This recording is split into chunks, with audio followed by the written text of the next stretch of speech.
All right, good morning. Welcome in another Friday's meeting, company meeting.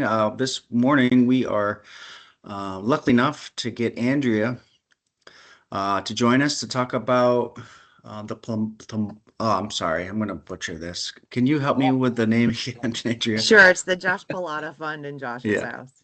Pilata, thank you. So can you just kind of educate us a little bit? Sure, I'm happy to. Thanks for having me this morning. The Josh Pilata Fund was started in 2015 after the suicide of Josh Pilata. He was a Vermont veteran who deployed to Afghanistan, lost two of his unit members when they were deployed. And when he came home, after a while, started really struggling with, he suffered a traumatic brain injury, some undiagnosed. He refused to be diagnosed with post-traumatic stress, and he had some survivor's guilt. And in 2014, September 23rd, he ended his life. His family started the fund initially to raise awareness about veteran suicide, but after a few years of talking with veterans and asking, what they thought would help, the biggest thing that they were facing was isolation. And so they were all saying basically the same thing. They wanted a place where they could come together, they could connect with their fellow soldiers, people who got what being in the military was all about. And so the idea for Josh's house was born. We're actually coming up on our 5th anniversary on March 1st of Josh's house. And we'll have a celebration here on March 15th. Everybody is welcome to come. It is open to the public.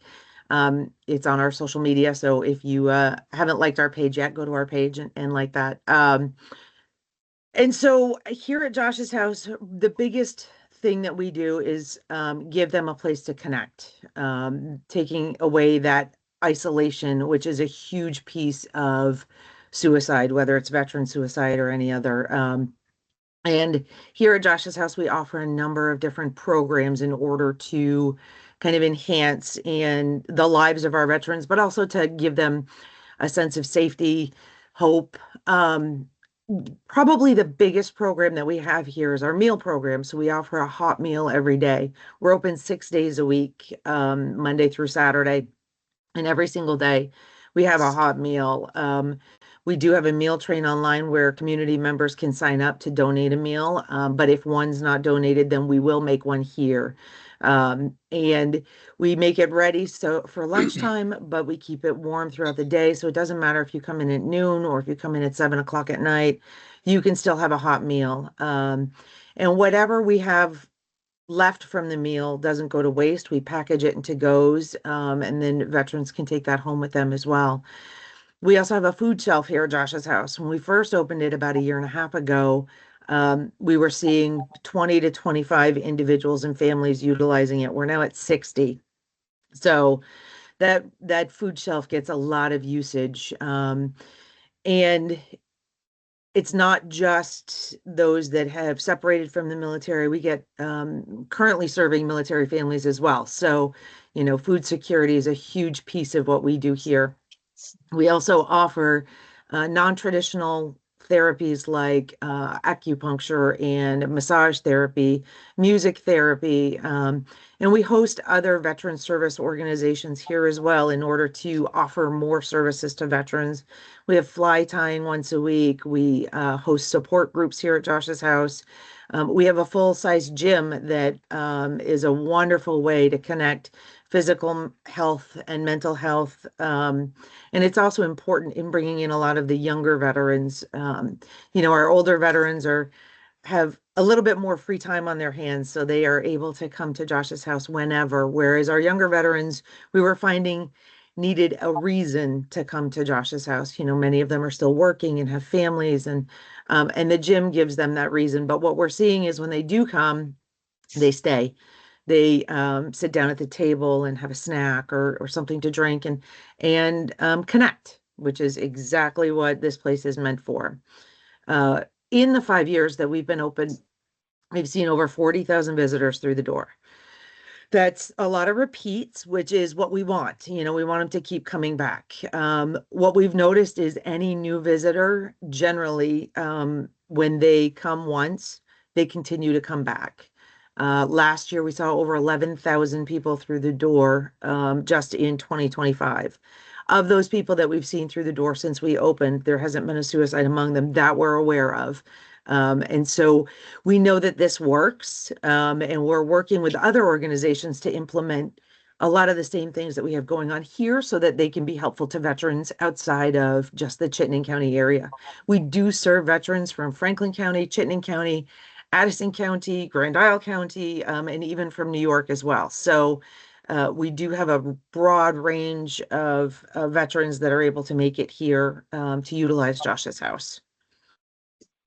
And the donations that we receive, so we are not connected to any government organization. We are all funded by donations, fundraisers, and any grants that we write and receive. The biggest expense that we have outside of the physical building that we're in is food, because we do provide that hot meal and that food shelf for the veterans. So it is the biggest expense that we have. And 60% of our donations go toward the food, the cost of food, and running our programs here at Josh's house. So, all of the donations that we receive, doesn't matter the size, small, large, we're super grateful for all of them. Yeah, and if anyone wanted to pop in, what's the address? Absolutely. We're at 162 Hegeman Avenue. So it's in the old Fort Ethan Allen, near Camp Johnson, in Colchester. It's pretty easy to get to, although finding where we are, our landlord refuses to let us put a big sign up by the road, but it's 162 and our entrance is on the side of the building. The building does have a huge 162 on it, and we welcome people to come by and see what we're all about. Come talk to the veterans. We have a coffee social every Thursday at 10:30, and it's a great opportunity to sit and chat with veterans about, what their needs are, or, what are some of the most pressing issues they're facing today, as well as what Josh's house means to them. That's awesome. So just so everybody knows, the committee this week decided that for our 2026 clothing sales, the recipient this year will be the Josh Pilata House. Oh, wow. So buy your sweatshirts, buy your hats, buy your shirts. This year we're presenting the Make-A-Wish Foundation with a check over $11,000 just in clothing sales for last year. So we are happy to announce that, again, the Josh Pilata House will be getting our 2026 clothing sales. That's amazing. Thank you so much. Yeah. Yes, so let's That's a buy a great lot surprise. of sweatshirts. I just ordered more. Let's help some people in need, right? Absolutely. That's awesome. Thank Yeah. you guys so very much. Thank And you. anytime anybody wants to call or send me a message on Facebook or an email or what have you, I'm happy to answer any questions. I'm happy to give tours, anything. The best part that I saw, Andrea, was the table. You guys had this huge, it's like being at home. It's like it is a home. And all the guys are just in there sitting around at the table, hanging out. And it was a very intimate place for them to connect. So I really appreciated that. Plus all the food in the huge kitchen. Yeah. I tell people often that the most important piece of equipment we have here at Josh's house is that table, because that's really what brings them in. I talk about the different programs that we offer, but really what gets them through the door is that table. Yep. Well, thanks for what you do, and make sure to pass the word along to everyone at Pilata House about what Sarah announced this morning with our clothing sales. I will, cool. no doubt. Thank you guys. Now I know why she pushed our committee to make that decision this week, and I didn't really connect it that she wanted to announce it to you today. What a wonderful Friday morning surprise. Yeah. Right? Yep. Well, thank you. Well, feel free to stay on if you want to learn a little bit about us. Absolutely. Thank you guys so much. You're welcome. Thank you.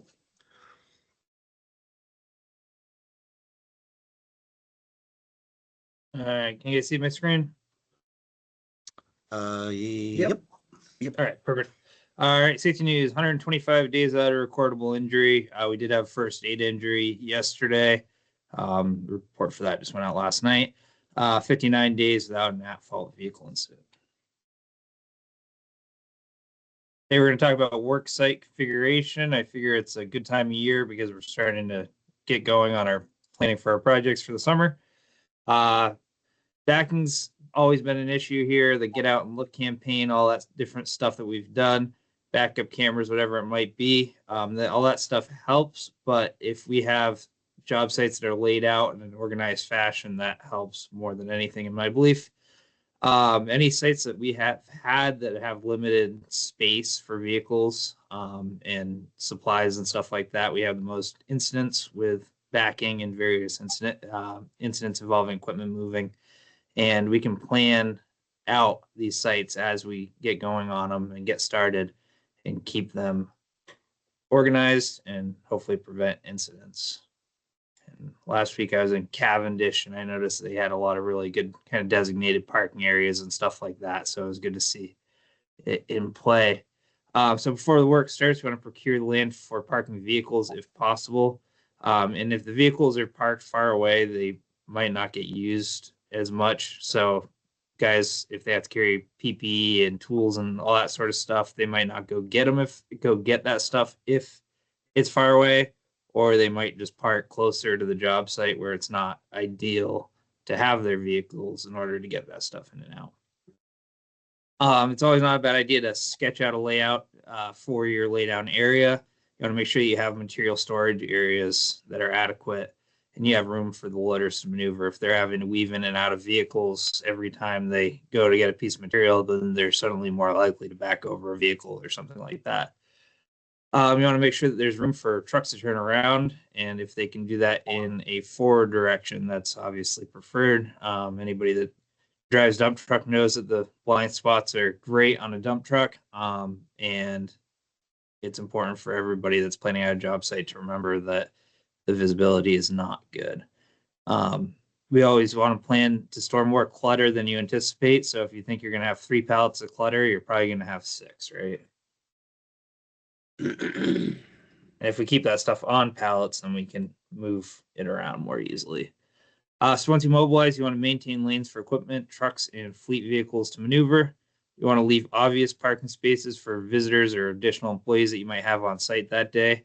They're not going to know the layout of the job site quite as well as you do. So if there's somewhere that's obvious for them to park, then that's going to be preferable. You want to consider painting lines or putting cones down to mark parking spaces if you can. And if possible, you want to orient equipment in an organized fashion while not in use. And that's more of a professional image kind of thing, as well as just having everything in its place, which makes incidents less likely. You want to mark low profile hazards with cones, barrels, or painted stakes. And this time of year with all the snow on the ground, that's especially important. Every day you want to, I just went sideways. Where possible, you want to back vehicles in. And if you're a leader, this starts with you. So guys will start to emulate their leaders. So if you start by backing in every day, then people will hopefully follow. You want to maintain a tidy site. Some crews have found success in scheduling a specific time every day or week for housekeeping. And it might take, if you do it every day, it might take 10 minutes at the end of the day just to tidy everything up, and you already have the equipment running and all that stuff to help you with it.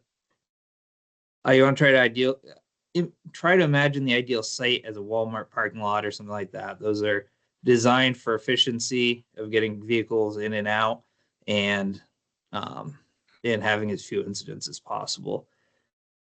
And as jobs progress, so do staging areas. You always want to just review the workflow. And if you notice things are starting to get bound up in a certain area, then you want to take action on that. And you got to remember, any plan that you have will slowly degrade over time. If you have a 2-week job, then yeah, maybe not. But if you have a 2-year job, then it's going to change over time and your plan will degrade. You want to have constant reminders in addition to setting the example and maintain good practices. Anywhere that you operate a vehicle or equipment and it feels like a tight area to do so, an incident is likely to occur in time. You want to speak up. So could you do it 50 times, 500 times, 5,000 times, and how many times are we going to do that on the project? I always kind of use that example with like using your cell phone and driving, right? If you do that once a day and everybody else does that once a day, then we're using our cell phones while we're driving 200 times a day, 1,000 times a week, 4,000 times a month, and so on and so forth. And it adds up really, really quickly. So one small problem can be highlighted just in sheer volume. If you see something, say something, and organized sites look professional. And always remember what I always like to say is efficient and easy means safe. Yeah, good one. And then, especially if we don't control the job site, like if we're working for PC or DW, just engage with our GCs and try to set a high standard about this type of topic. Because a lot of times when we do damage, it's sometimes not our fault. There's another contractor hitting our stuff, and then we got to figure out the logistics, how to get that thing fixed, and loss of production because the truck's in the shop. So a lot goes into it. So it's a good topic, and it's really our most frequent accident out there is these kind of dent-to-dent contractor vehicle incidents. So very appropriate, Tom. Thank you. Yeah, I feel like when we're working for GCs, a lot of times they're like, all right, you have this tiny little area to park all the vehicles you might have, and we might show up with 5, 6, 7 vehicles and 4 or 5 guys, and just blob all the vehicles right into a corner and can get messy quick. Yeah. Yeah, and we got your back if you need help with any GCs and it's a safety concern, let us know and we'll respond to the project and see if we can get more space. I got one thing to add. Accommodate the trucks and the deliveries when they come in. You gotta, I used to try to get the crew to have a sense of urgency when a truck arrived, rather than, when I got here, the truck would show up with your gravel and everyone would ignore them. And they'd have to fend for themselves to put the gravel and try to figure out where the heck you wanted your gravel, or your stone or your truck. So I just think the leaders can kind of facilitate that, to have a sense of urgency when the truck comes, when a piece of equipment comes on a trailer. Just don't let them out there fend for themselves and try to figure it out. Fly into action and get over there and help them, put them in a good spot, and have a good plan for how they're going to drive in and go out. Don't just let them figure it out for themselves. Because a lot of times they don't have the whole picture of what you're trying to do. Yep. So I know, because I was one year, they had a lot of us driving the trucks because we lost some drivers. And I remember that was a frustrating thing. You show up to Mike Colby's job and you got a big truck full of gravel and he ignores you. So it's like, yeah, one day I just left. I went around the block because I didn't know what to do, and everyone got all upset and started calling me on the radio. But it's like, help me get it in there and back it in. It's really hard to back those big trucks up into a work site without running someone over. So I want to put a plug in for that. Thanks, Matt. Thanks, Tom.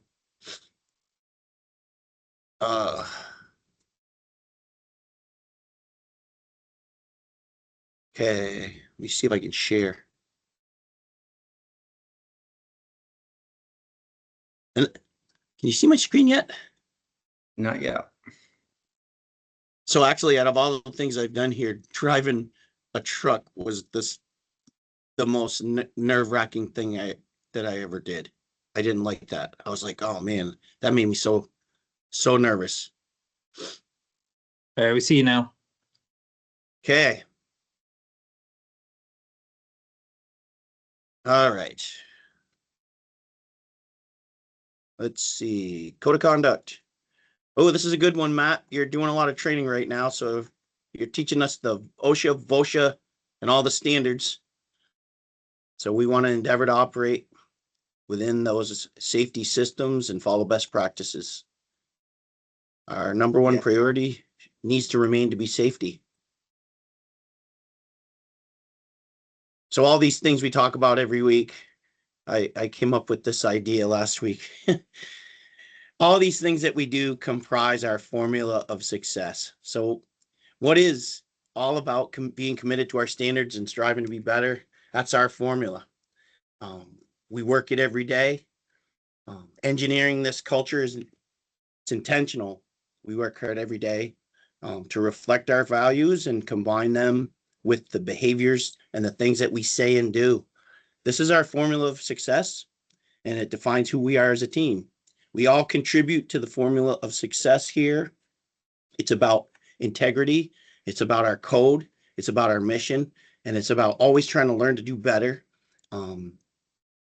So as employee owners, we owe it to ourselves and each other to follow this formula that shapes and defines us. And remember, we're building something bigger and better than ourselves, and it's all going to be to our benefit someday, especially in our configuration of being an ESOP. So thanks for promoting the code, for contributing to our success.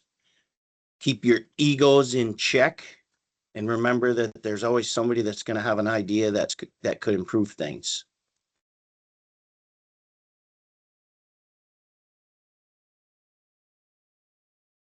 Equipment focus of the week. Chico and I developed this earlier this week. It's going to be warming up. We're going to have some weather that's up into the 30s. It's going to be a lot easier to wash and clean things. We currently have a couple issues. We had a pressure washer failure yesterday, so I don't know if Logan's got that fixed yet over in Chico's shop, but I'll go through this quick. Road salt removal and vehicle equipment washing reminder. Remember that the road salt buildup on vehicles and equipment, it can cause premature corrosion, and it can damage components and reduce the service life of our vehicles and equipment. All employees are reminded to wash road salt off vehicles and equipment regularly, especially after all these winter events where the roads have all this brine and salt juice that just goes everywhere, goes into everything in those vehicles. So we got 4 different stations to wash vehicles and equipment. There's the one behind Chico's shop over here that we all know about. There's also a location out behind the 99 shop where we have a setup with the hot water pressure washer.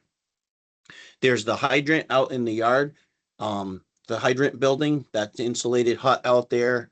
There's washing that happens out there. That's where a lot of the guys clean out the backs of the dump bodies and the trucks and the big stuff. And then there also is a place as we get into the spring at the corner of the driller shop that has a hose. That one is not hot water, but that's got a good volume hose. I find that the hoses, the one behind Chico's, I used it yesterday just to hose off my Jeep, and it just has a lot of volume and it can do a good job at flushing that salt off. So flush all exterior surfaces, try to pay attention under the fender wells. One of the things that Logan and Chico always stress is the brakes. Our brakes seize up. They get that stuff in them, and then it warms up and it seizes the brakes, and they do a lot of work on brakes. And trying to get the hose back in there or the pressure washer and do a good flush behind and around those wheels and brake units is important. Try to flush underneath the vehicle, get those areas behind the tires and the rear bumper where all the stuff flies up and gets stuck underneath. If you look at some of the older vehicles that we have and the rust comes through up above the fenders, because we never can flush in there, right?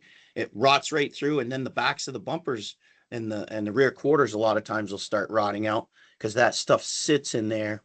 And salt and brine and corrosion happens at a greater degree as temperature rises. So as the temperature goes up, corrosion actually in that reaction actually happens a lot faster, and it's facilitated by moisture and heat.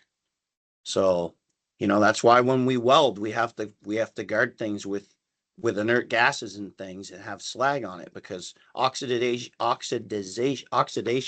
and corrosion happens at higher temperatures. So a lot of times it's below zero. You got salt all over the vehicle, not much is happening. But once it warms up, we used to put trucks and pickup trucks, we'd drive them in the salt and then leave them for a couple of months. And then all of a sudden we'd go out there and they'd be just rotting in place because we never flushed the salt off. Okay. If you're unfamiliar with the washers, let Chico or the shop staff know. They'll help you. They'll guide you on how to get this thing done. This is very important to us because like I said before, it prevents the corrosion and rust. It extends the life of the vehicles, which costs us a lot of money to replace these vehicles. It reduces the maintenance and repair. It makes it easier for those guys when things are clean. It improves the safety and reliability of the equipment, and it keeps our stuff looking clean and professional when it goes up the road and it looks good. It gives us a good image out there. So thanks for protecting our equipment and keeping it in good, clean working condition. And this is all money in our pockets. Chico, if you're out there, do you have anything to add, or any of the maintenance guys? No, you pretty much covered it. Thank you for helping me put this together. And the one thing that is really good also I'll add in is when your vehicle's going to go in and get some work done in the shop, clean it up a little bit for them. Flush it off, wash it off, clean the crap out of the inside, especially if they're going to be working on the under the dash or something. It really makes it for a lot nicer situation for them to feel good about working on your vehicle when it seems like it's cared for. So I added that in for you guys. All right, we got new debit cards. If you have an HSA through Muskoma, you're going to get a new debit card. I got mine in the mail. I have an HSA through Muskoma, and they're just switching over, I think, from MasterCard to Visa. And so don't be surprised if you get the new card in the mail. They're just switching their platforms. They tell us that on March 9th, they're going to be phasing out the old cards and they won't work anymore. So if you haven't got a card, just let Muskoma know, give them a call. I think they're pretty much, they got it nailed. People are good at sending out credit cards and stuff when you need a new one. I left the thing in here explaining the winter floating holiday because I still had a couple of questions from some of the younger people about what the floating holiday was. So I left this explanation in here. So you all will know that we're in that period where we should use it. I left, this is the last week since we had our last visitor. I wanted to just reiterate how well we did on the employee giving. So that's in here on your email. I forgot to congratulate Brad Pasker last week. Brad, first attempt also, just like Mike Levitt. Brad passed now has his Class A unrestricted CDL, which is pretty cool. So congratulations to Brad. And this week we have a new payroll administrator, Samantha Rogers. She started on Monday. She's starting to train. She's located in Melanie Bennett's former office up in the admin building. So if you're up there, you can stop. If you're up there for anything and you're in the front office, make sure to say hi, introduce yourself. And I put a plug in here. Let's get our payroll submitted accurately and timely. It's going to facilitate the training, and also it's the right thing to do, and it's what we expect. So let's get all our stuff in so that they'll have she'll feel good about how this process is going to go for her. Project of the week, Mr. Heath, are you on? I'm on, and I'm taking over the screen. Okay, take over the screen and let's do it. Okay, the project of the week is the Global Foundries fire suppression waterline replacement railroad auger bore, which was performed at the Global Foundries plant over here in Essex Junction. Engineers Construction was hired by Global Foundries to provide a design-build solution to their failed fire suppression waterline under the existing railroad corridor. During the winter of 2022-2023, Global Foundries hired J. Hutchins Incorporated to respond to an emergency water break at the project location. J. Hutchins Inc. excavated a hole down to the pipe approximately 18 feet deep and decided that the repair was too much for them to handle and suggested that Global Foundries call ECI. J. Hutchins Inc. then installed a new PIV valve on the other side of the railroad corridor and isolated the water break so that the system could be shut down at the location of the break. Global Foundries then hired ECI to provide survey, design, and construction services for the repair. Our survey team used a drone to perform a topographic survey and to take ortho photos of the project area.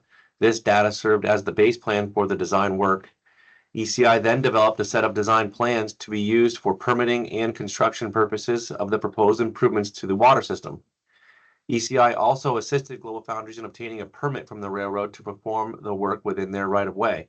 Global Foundries took the lead on the railroad permitting effort, and it took almost 2 years for Global Foundries to secure a permit from the railroad for this work. I think they regretted doing that on their own.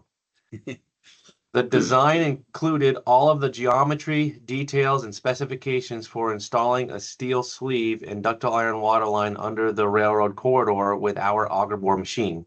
The bore was approximately 120 feet long and nearly 20 feet deep on the entry pit side of the bore. ECI performed the construction of the project this winter, and members of each ECI market group assisted with the work. The project included excavation, pipe laying, underground utility locating, trucking, concrete mud slab, shoring with trench boxes, roadway plates, sheet piles, crane work, welding, auger bore, site-specific safety assistance, railroad flagging, and surveying. The ECI mechanics were also on site, keeping the team going through the extreme cold weather pattern. The project was very successful with 0 safety or vehicle incidents.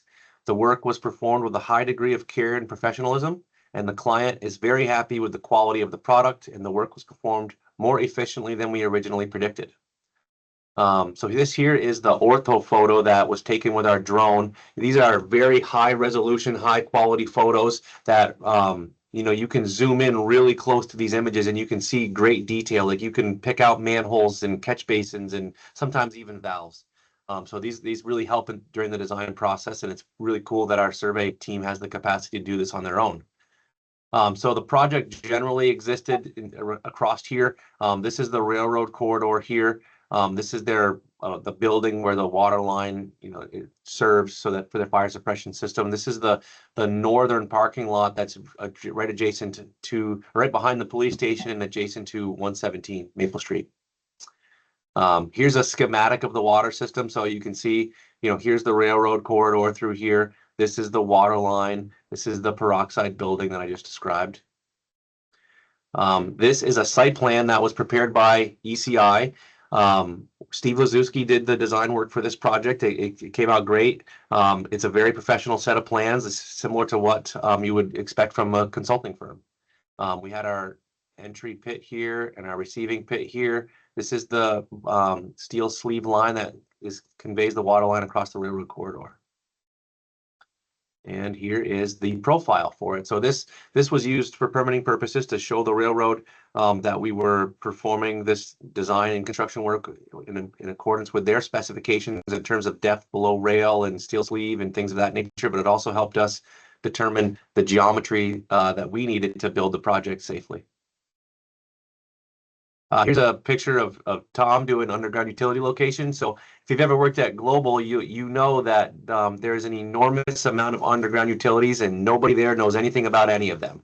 All they know is that they don't want you to disrupt any of them because they don't know anything about them usually. So we had to go through and locate things on our own, which was part of the agreement with them. But it was a lot of work and there was a lot of utilities in the way, and we made this project successful with our design by a matter of inches, by sneaking things in. It was tough. Here's an image of the crew starting to perform the excavation at the entry pit. Randy Piper performed the excavation, Richie Munson, I think Devin Bartlett's in there. We set some sheet piles with the excavator. The soils were allowed that to happen. So that was good to be able to do that quickly and not have to tie up the crane. Here's an image of us using the crane and getting this whole excavation set up. So you can see we used a combination of trench boxes, manhole boxes, sheet piles, road plates, a little bit of everything to secure this excavation. And similar to some of the historical images you've seen, we flew in an excavator to perform some extra digging at the bottom of the hole here. And here's Nick Peck, I believe, swinging in the track for the auger bore machine.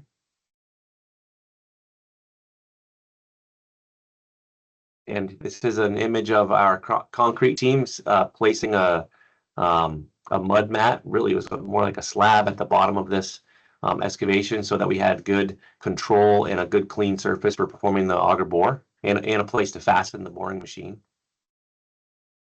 think we've got Brad Barup and Jaden Waterhouse, maybe Noah Carbonell back there. Here's an image of us setting these tracks with the crane. Mike right at the bottom, Adam Piper is in there, Andrew Piper. A lot of different people came, Brian Coda. A lot of people worked on this project. Like I said, we had members of every market group here, which was great for the winter season. We kind of planned it that way. We had a contract to do this work in August of 25, but we kept pushing it and pushing it and pushing it to set ourselves up to have a nice project for us all to work on when we were a little slower. Here's an image of us with the auger bore machine in the hole and steel sleeve getting set up on it with Brian Coda and Jaden Waterhouse. Here we are.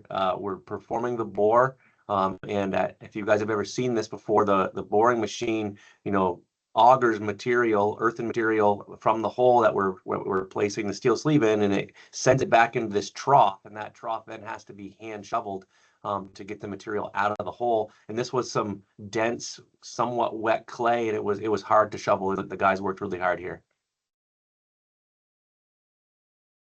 Here's an image of us welding these steel sleeves together. And this is the ductile iron water line that went inside of the sleeve, because that was the whole purpose of the project, was to replace the water line. So this is us sending it through the hole and getting ourselves back up to grade for making our connections. Richie Munt's in there, and I think maybe Brad Barup. And Mr. Dow, I'll turn it over to you. I'll keep control here, but if you want to describe these historical pictures.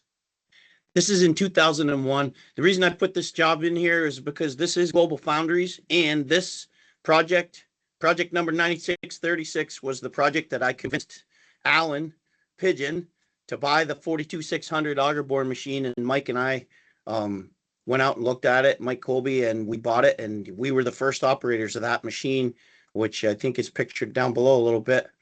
That's the 42600. If you move down a little bit, the picture above actually was the 330 excavator that we had to take the bucket off. Larry Raymond was not very happy because we had to take the bucket off, but we couldn't get that machine picked without taking the bucket off. It was too heavy.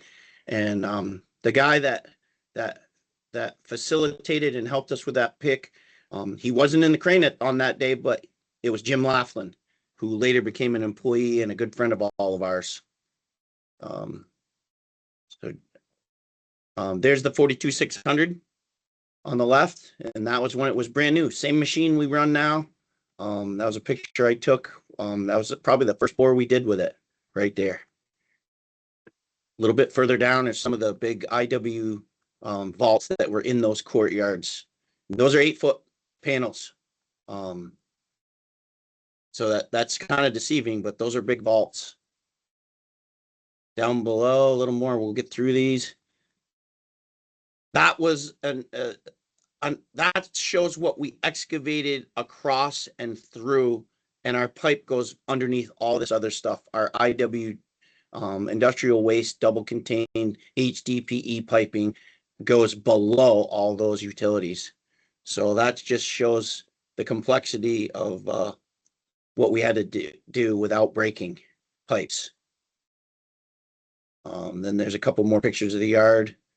Going down through those courtyards, and some of the piping that we did. And there's Mike Colby there on the last picture on the right, watching the excavation, and I think Aaron Boisnell's in the machine.